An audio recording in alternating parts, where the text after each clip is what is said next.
Hi friends, మనం ఇప్పుడు hotel స్టైల్లో పకోడీ ఎలా తయారు చేసుకోవాలో చూద్దాం.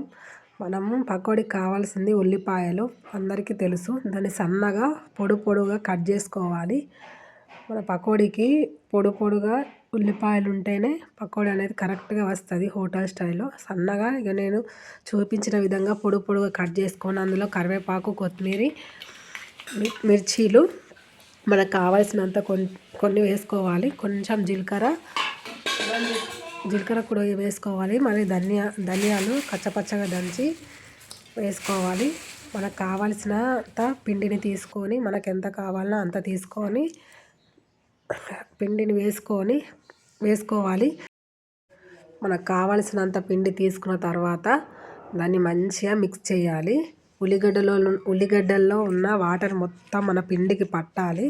మనకు పెద్దగా బజ్జీల పిండిలాగా వాటర్ ఏం అవసరం ఉండదు.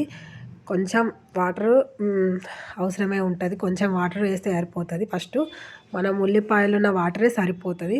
అది సరిపోకపోతే కొంచెం వేసుకోవచ్చు. ఇప్పుడు మనము ఆల్రెడీ మిర్చీలు వేసినాం కాబట్టి కారము తగినంత చూసుకొని వేసుకోవాలి. కారము, పసుపు, ఉప్పు, కొంచెం జీలకర్ర, నేను ముందుగా చెప్పిన కదా జీలకర్ర కొంచెం వేసుకోవాలని, కొంచెం గరం మసాలా మనకు టేస్ట్కి తగ్గట్టుగా వేసుకోవాలి. వేసుకొని మంచిగా మొత్తం మిక్స్ చేయాలి.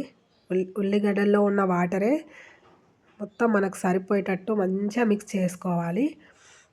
మిక్స్ చేసుకున్న తర్వాత మనకు కొంచెం పిండి గట్టిగా అనిపిస్తే కొన్ని వాటర్ వేసుకోవచ్చు. కొన్ని వాటర్ వేసుకొని కలుపుకోవచ్చు.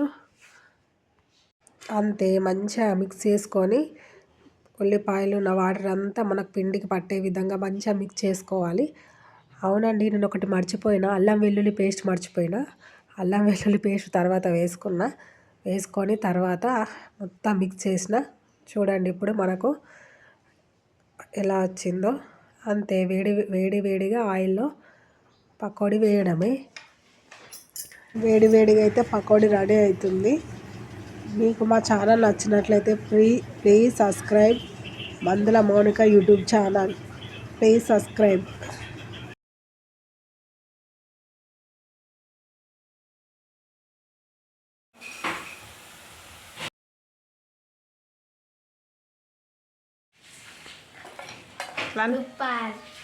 Super, mummy, I love you.